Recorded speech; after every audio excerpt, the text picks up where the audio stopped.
Hi, I'm Elena from the Immigration People. Lately, the Ministry of Manpower has announced a few changes to our work pass applications.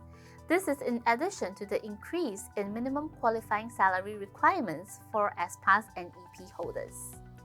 Now, individuals applying for EP applications must pass a points-based Complementarity Assessment Framework, also known as COMPASS, from 1st September 2023 onwards. For EP renewals, this will take effect from September 2024. In today's video, we will briefly touch on these changes. With COMPASS, employers can now select high-quality foreign professionals while maintaining workforce diversity and building a strong Singaporean core. COMPASS evaluates EP applications based on individual and firm-related attributes. Under COMPASS, 4 foundational criteria are being assessed, and applicants can earn points if they meet or exceed these expectations. They are individuals' salaries, qualifications, firms' workplace and workforce diversity, and their support for local employment. There is also an additional bonus criteria, and applicants can score additional points if they meet any of the following criteria. They are skills bonus and strategic economic priorities. These criteria will recognize applications that bring in skills in shortage and support strategic economic priorities, thus creating good jobs for Singaporeans. However, not every EP candidate will have to go through COMPASS. Now, let's take a look at who are these EP applicants who can be exempted from COMPASS.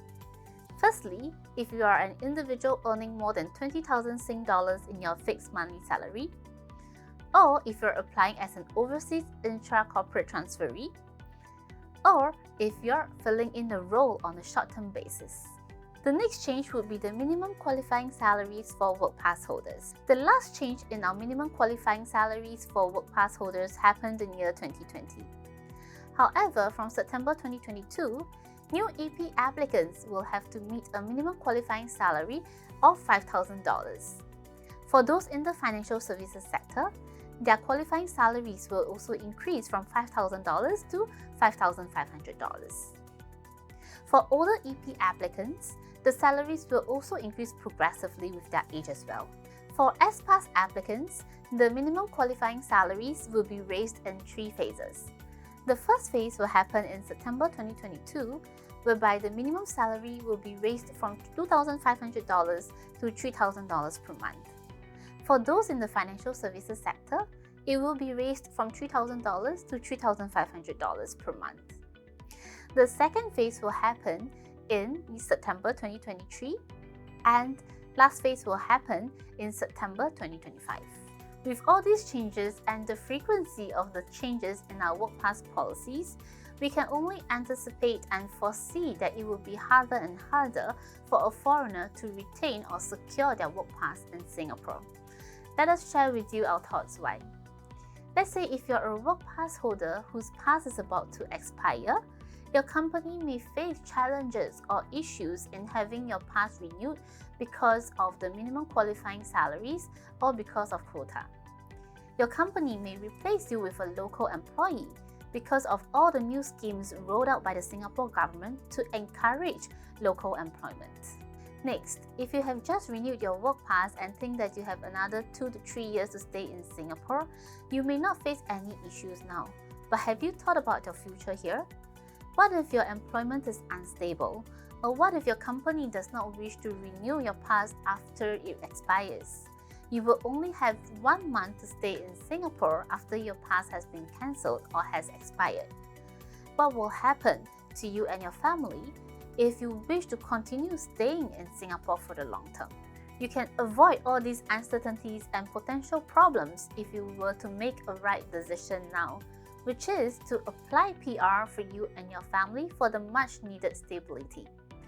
A strong PR application will take about 3 to 4 months to prepare, and on the immigration's end, they will take about 6 months or even longer to process your PR application. In all, we're looking at about 1 year for you to obtain an outcome for your PR application.